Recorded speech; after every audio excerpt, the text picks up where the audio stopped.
गुरुमुखो श्री श्री 108 श्री परमहंस सतगुरुदेव महाराज जी, श्री चौथी पातशाही जी अधिकांश भजन अभ्यास तथा अंतर्दृष्टि उघाड़ने के विषय में निज मुख से प्रवचन फरमाया करते थे। उन अमूल्य श्री प्रवचनों में से कुछ एक प्रवचन को पाठकों के लाभार्थ इस प्रसंग के अंतर्गत प्रकाशित किया जा रहा है। प्रेमीजन इन्हें पढ़कर तथा मनन कर अपना जीवन आनंद में बनाए। संसार के चाहे जितने भी पदार्थ एकत्र कर लो, इकट्ठे कर लो, महल मकान माड़ी मंडप आदि का निर्माण कर लो अथवा करवा लो, कितनी भी अतुल धनराशि का संचय कर लो, मान बढ़ाई बल ऐश्वर्य की प्राप्ति कर लो, किंतु अंत तो सब अनित्य एवं नश्वर सामग्री ही है। इनमें से मनुष्य का साथ देने वाली तो कोई भी वस्तु नहीं है। सांसारिक धन संपत्ति तो अतृप्ति मूल्यक है। यदि लाख रुपए जमा कर लो तो 10 लाख बनाने की तृष्णा उत्पन्न होगी, तथा यदि 10 लाख जमा हो जाएं तो करोड़ बनाने की तीव्र इच्छा होगी। जब तक 1 लाख असत एवं मिथ्या है तो 10 लाख उसकी अपेक्षा 10 गुना मिथ्या एवं असत्य है, और 1 करोड़ उसकी अपेक्षा 100 गुना अधिक मिथ्या झूठा है। अंततः तो सब मिथ्या ही मिथ्या है। संतों तथा फकीरों का कथन है कि लोभ, तृष्णा अथवा इच्छाएं, ये सब एक ही व्याधि अशांति के विभिन्न नाम हैं। यह व्याधि बहुत बुरी बला है। इसका पेट कभी भर नहीं सकता, सदा अतृप्त ही रहता है।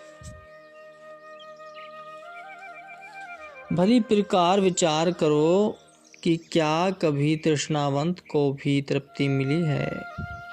कदापि नहीं। जबकि सिकंदर जैसी वैभवशाली सम्राट की तृष्णा अतृप्त रही, तो फिर जन साधारण की तृष्णा कहाँ शांत हो सकती है?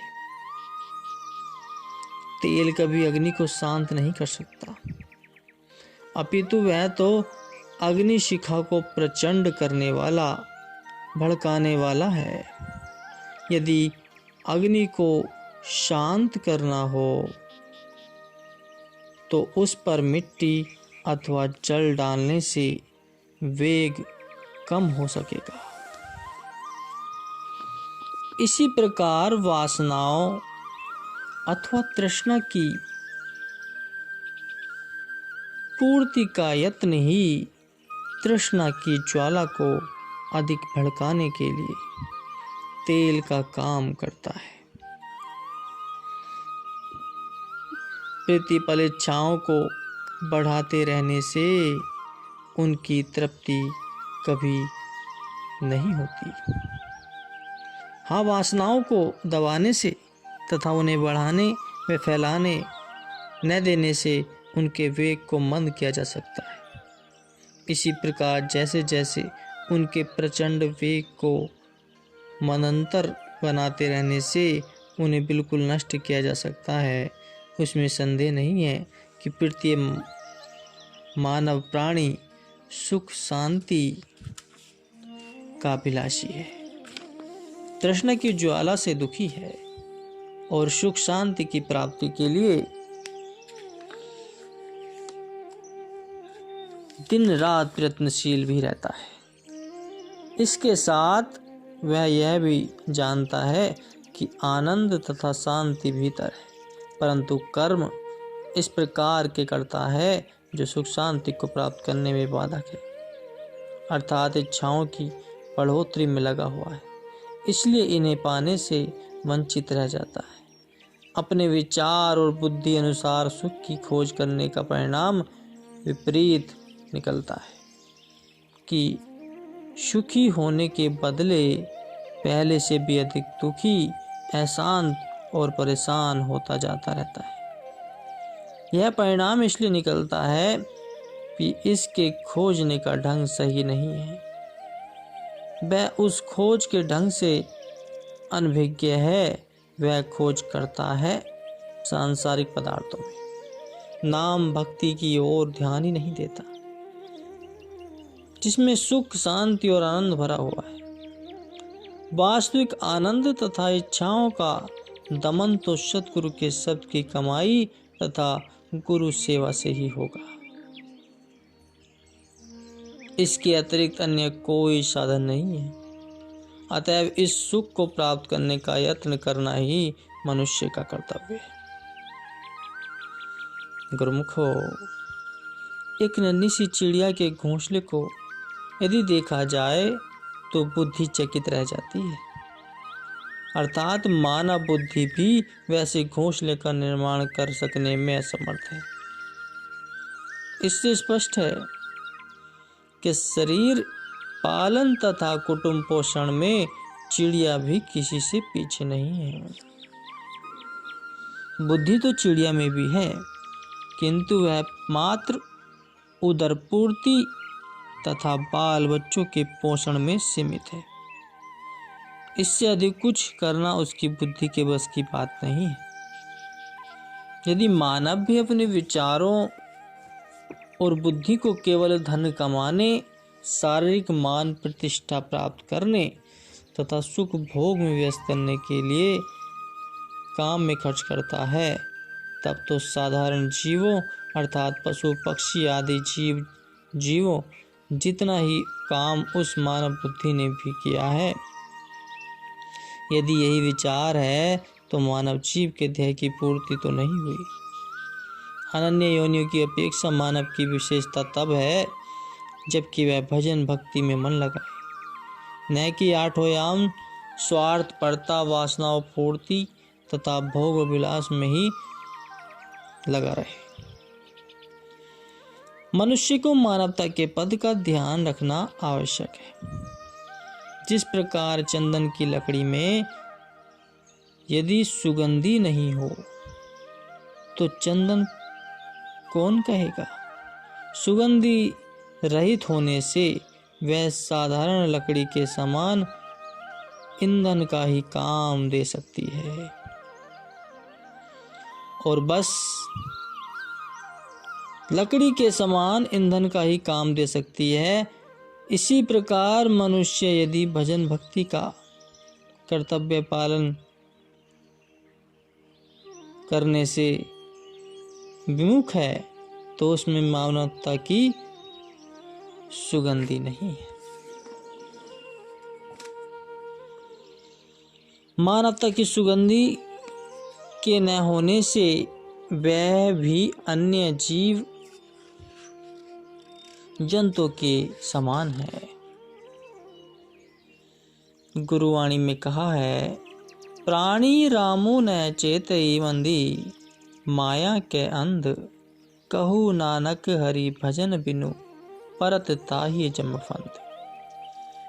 कि मानव जन्म की विशेषता ही यही है कि मालिक के नाम सुमरन में चित लगाए, क्योंकि वास्तविक सुख तो एकमात्र नाम की कमाई है। भजन भक्ति एवं सतगुरु के ध्यान में समाई हुई है।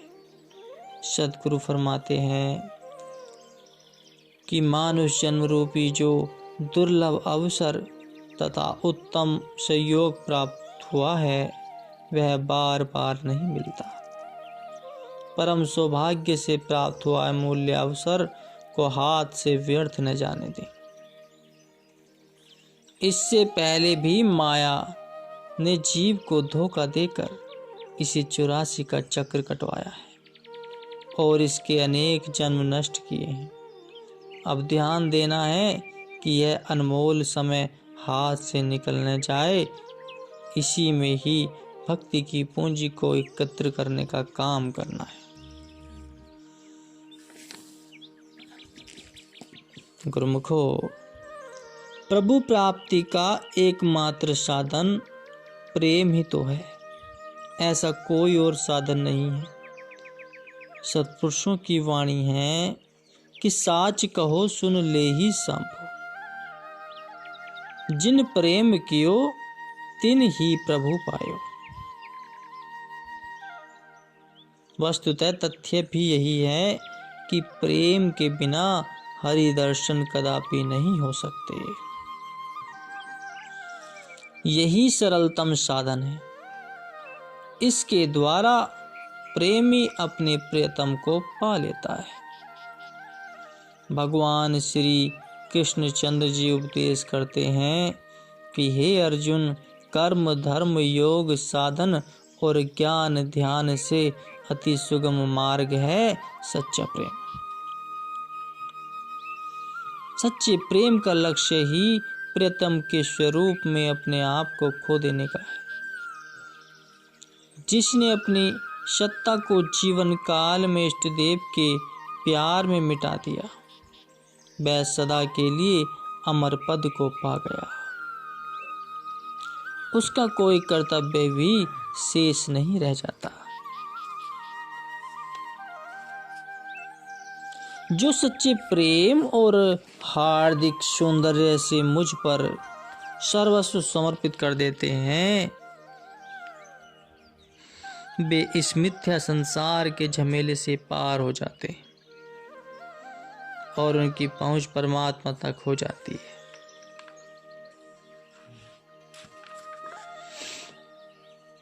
जिसकी विषुपति तक पहुंच हो जाए, उसे और इच्छा ही क्या रह गई। यही मानव जीवन का उत्तम ध्येय है। यही पहुंचकर मनुष्य भय, चिंता, शोक, कल्पना आदि से मुक्त हो जाता है। योगी का योग, ज्ञानी का ज्ञान, ध्यानी का ध्यान, तपस्वी का तप। भाव यह कि संपूर्ण साधन इसी हेतु ही किए जाते हैं कि मानव को आत्मदर्शन हो जाए। उसकी प्राप्ति का एकमात्र साधन है सच्चा प्रेम, जिसे दिव्य एवं अलौकिक प्रेम भी कहते हैं। यही सबका दृष्टिकोण होना चाहिए।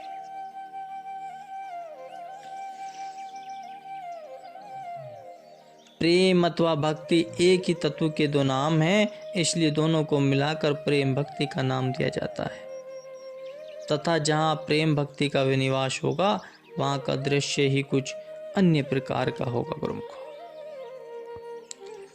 गरुण जी के प्रति काकभूषणी जी उपदेश करते हैं कि हे गरुण जी, जिसके हृदय में मालिक की भक्ति रूपी चिंतामणि बस जाती है, वह हृदय रात दिन परम प्रकाश रूप हुआ रहता है। यह ऐसे दीपक का प्रकाश है जो घी और बत्ती का मोहताज नहीं है। चिंतामणि का यह गुण है कि उसमें से दिव्य प्रकाश की किरणें स्वतः ही हर क्षण फूटती रहती है। इसी प्रकार मालिक के चरणों में जिसका प्रेम है, उसका चिन्ह क्या है?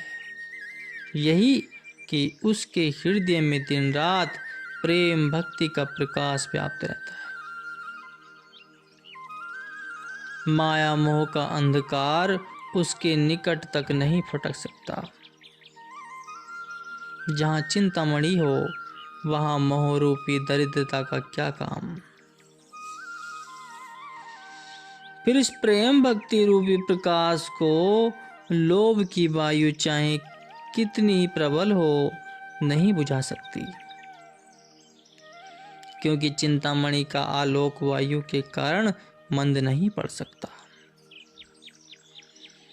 अविद्या अर्थात अज्ञान का प्रबल अंधकार इस ज्योति से स्वतः ही नष्ट हो जाता है।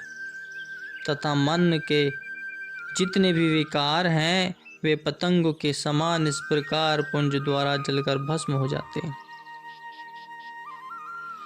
प्रेम भक्ति की यही पहचान है कि माया मोह का अंधकार चित्त में न रहने पावे। जब तक माया का अंधकार चित्त से दूर नहीं होता वहां भक्ति कहाँ है। भक्ति रूपी चिंतामणि को तो जब हृदय में बसा लिया जाता है तब अज्ञान का अंधकार और मन के विकार आदि जीव को कदापि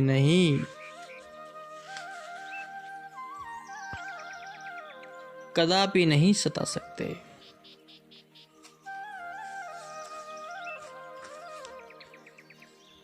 जब तक हृदय में प्रेम भक्ति रूपी अग्नि प्रज्वलित न हो संचित कर्मों का विनाश कैसे होगा। तभी तक संचित कर्मों के संस्कार तथा मन के विकार आदि मनुष्य को क्लेश पहुंचाते रहते हैं जब तक कि प्रेम भक्ति की अग्नि हृदय में प्रचंड नहीं होती। भाव यह है कि प्रेम का साधन सभी साधनों से उत्तम है गुरुमुखो। इसके द्वारा साधक का काम अति शीघ्र तथा नितांत सरलता पूर्वक बन जाता है। प्रेम मार्ग का ही विहंग मार्ग कहा जाता है, अर्थात यह पक्षी की भांति उड़ान का मार्ग है। प्रेम की अपेक्षा अनन्य कर्म धर्म व पीपली का मार्ग है जिसे बड़ी लंबी यात्रा करनी है।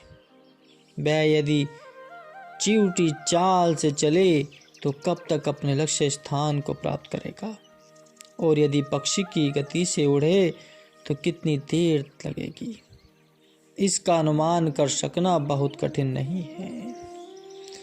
जीवात्मा भी जन्म जन्मांतरों से अपने मालिक से दूर पड़ा हुआ है।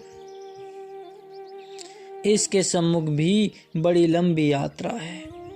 इसलिए जब तक मालिक के चरणों में प्रेम न होगा भक्ति मार्ग में सफलता की आशा नहीं की जा सकती। प्रेम के बिना लक्ष्य की प्राप्ति कठिन है गुरुमुखो। समय परमात्मा की अति मूल्यवान धरोहर के रूप में मनुष्य को प्राप्त हुआ है। समय महापुरुषों का कहना है कि समय का एक क्षण भी व्यर्थ गंवाना मानो परमात्मा की धरोहर का दुरुपयोग करना है। कोई व्यक्ति किसी को कोई वस्तु रखने के लिए दे दे तो उसे धरोहर कहते हैं, तथा जब वह वस्तु उसे वापस न करके नष्ट भ्रष्ट कर दी जाए तो उसे धरोहर का दुरुपयोग कहते हैं, और ऐसा करना कानूनी अपराध है गुरुमुख। इसी प्रकार समय को नष्ट करना भी परमात्मा की धरोहर का दुरुपयोग करना है, और यह एक महान अपराध है। अतएव समय को कभी भी व्यर्थ न जाने देना चाहिए। खोए हुए धन को पुनः प्राप्त किया जा सकता है, भूली हुई विद्या को भी परिश्रम द्वारा पुनः प्राप्त किया जा सकता है, बिगड़े हुए स्वास्थ्य को भी औषधि के सेवन से सुधारा जा सकता है, परंतु बीते हुए समय को किसी भी साधन अथवा उपाय द्वारा लौटा सकना संभव नहीं है गुरुमुखो। समय के लघुतम कण हीरे मोतियों के समान है, इन्हें बेकारी के खंडहरों में नष्ट मत करो। जो मनुष्य समय का उचित मूल्यांकन नहीं करता समय भी उसका मूल्यांकन नहीं करता।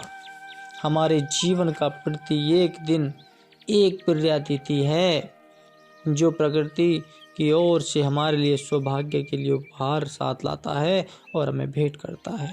यदि अपने घर में उसका स्वागत सत्कार नहीं किया जाए तो वह निराश होकर लौट जाता है और फिर कभी भी लौट कर नहीं आता। इसी प्रकार समय भी जीवन का ताना बाना और इसके अति कोमल नन्हे नन्हे तारों अथवा क्षणों से ही जीवन की विस्तृत चादर बुनी जाती है। यदि इस ताने बाने को बाल्यकाल अथवा युवावस्था की अनियमितताओं द्वारा तोड़ दिया जाता है तो वह बहुत बड़ी हानि होगी, क्योंकि यह ताना बाना फिर कभी नहीं ताना जा सकता। जो काम इस दुर्लभ समय में आज करना है उसे कल पर कदापि न टालें। अभी इसी क्षण पूरा कर लिया जाए, अर्थात इसी समय में भजन अभ्यास कर लिया जाए। भजन अभ्यास में आलस्य अथवा प्रमाद न आने पाए। समय को नष्ट तथा नाम की कमाई में लगाना ही बुद्धिमानी और चतुराई का रहस्य है गुरुमुखो। समय रहते हुए इस कार्य को कर लेना ही बुद्धिमानी है गुरुमुखो।